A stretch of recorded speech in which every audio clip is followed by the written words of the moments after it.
In the world of Kingpin Life of Crime, everybody lifts, more than you. I'm talking Gears of War necks. Every man, woman, and child are roided out. Wouldn't be surprised if the dogs are juicing too. Hell, even the junkies are jacked. Of course, they want to increase their vascularity, just not for vanity. Fat guys are buffed too. They all have that strongman look going. How this all came about was when the state's education budget got severed in half. Public schools could only afford to hire gym teachers. Thus, the curriculum became 8 hours of gym. These events went down towards the end of the 90s in the Quake engine, and with Cypress Hill on the soundtrack. Those weed guys was one of my friend's selling points for me getting Kingpin. However, like most old games on Steam, copyright said no. Let's just make the songs instrumentals. I'm kinda glad, because for all the times I had to replay certain parts if the background music had lyrics, the psychological torture would have been enough to end any standoff. The game's more interesting gimmick was the ability to recruit local toughs into your gang. Membership lasting till they either die or get lost. Oh, they don't enjoy being shot by you neither. They will mutiny over that. Often enough it's their own damn fault. Always getting in the fucking way. Mostly dopey henchmen until later on some real killers join your ranks.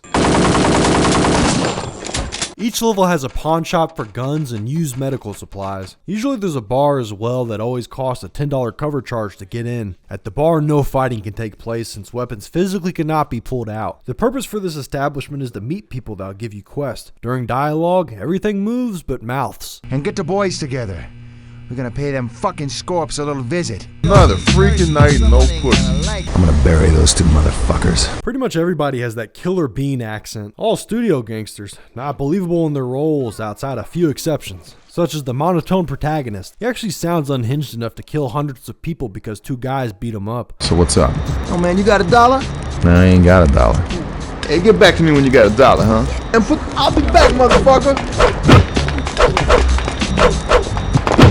Another voice I want to believe is the main villain. This diabolical mastermind is based off the man victimized by a pawn shop. Heard him talking about hard pipes and medieval ash just like that character from Pulp Fiction. You send some hard pipe-hitting motherfuckers over the back. Get evil on your ass. Speaking of pop culture references, limb loss. My favorite element of gun violence makes many appearances in Kingpin. Domes will explode, although headshots don't mean much due to that thick Quaker skin. That's why there's a rocket launcher and a flamethrower. One instantly scatters meat chunks while the other offers the slow burn of death. Yeah, more boomer shooter antics, secret and meaningless rooms galore. If you didn't know, I live for this shit. Barging into apartments without any direction, opening drawers and doors for no reason. Maybe find money in the fridge because robbers don't ever check the fridge. Usually the curious is rewarded. Sometimes Kingpin fucks with those willing to interact with everything. Hear that payphone ringing? Sure, go ahead, answer it.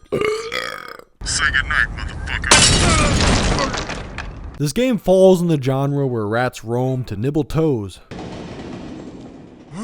Oh, fucking rat, God. Welcome to an environment where danger is amplified when your weapon is out. That's one of the two things that took me a while to get. Holster that weapon. It'll make people not hate you as much. Second, loot bodies for cash.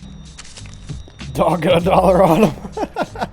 Being that I'm a brainless twat, I must read. From the obligatory Wikipedia skim, the page has the eye-catching controversy tab. The fuss being Kingpin was released post the Columbine shooting, leading to the video game shoot kids dead rhetoric. Well anyways, this is how I got into antisocial behavior and manifesto writing. First go on easy, fought my way to the bike ride in the sewers. Seemed to be a promising opportunity to save and come back. Next day, tragedy struck when I couldn't load my save. Thought I had the hang of Kingpin, cranked it up to medium, spent the rest of the day beating it in one go. The walkthrough I kept studying was only 2.5 hours long, so it shouldn't take me too long, right? Almost 12 hours later, with breaks, completed. Now for the hardest parts. The gay still mill. Took more retries than drunk parallel parking. Admittedly, a harder part was having to kill 3 homeless freaks using only a crowbar. If this challenge is won, you'll obtain help from a gang. No shooting, they said, but the dude didn't say nothing about using a train to do your dirty work. Oh, fuck you.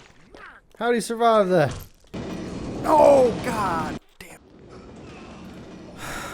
This task wouldn't have been too bad if my health wasn't so low. Checkpointed myself in a medkit desert after being injured from using a crowbar to find an armed man. I was convinced he had to be dealt with using only melee. Once I managed to kill the 3 men, I accidentally discharged my weapon on the way out, causing a fail. Cried and suffered again. This was all optional, by the way, but I really wanted the gang's help. Those levels mentioned were more difficult than the final stage. At the crime boss's compound, a lot of men do gotta die. Nevertheless, your inventory gets well compensated by a doomsday prepper's wet dream. Armed up, bomb a few bodyguards, attack dogs, and an underboss, then it's a meeting with the big man himself. Negotiation tactics included spamming rockets and launch grenades. In the end, there isn't a chance to shoot it out with the lady from the loading screen since she bails in a helicopter. Fuck her bitch ass trying to set up a sequel when all y'all got was a remake 20 years later. It's over, stay safe. Don't get shot by a video game. Fuck, man, put that shit down.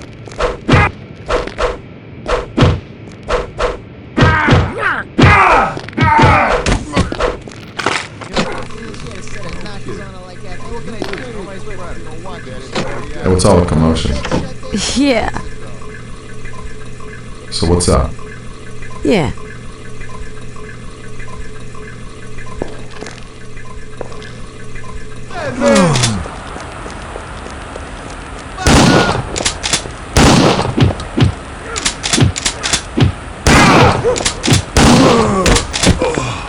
Never cross Nicky, man. Or anybody else for that matter. So you got the key? The key? I thought you had it. You dumbass. I told you to get the key. Nicky's gonna fucking shit when he hears you thought you forgot it. What do you mean when he hears I forgot it, you little rat fuck? Credits.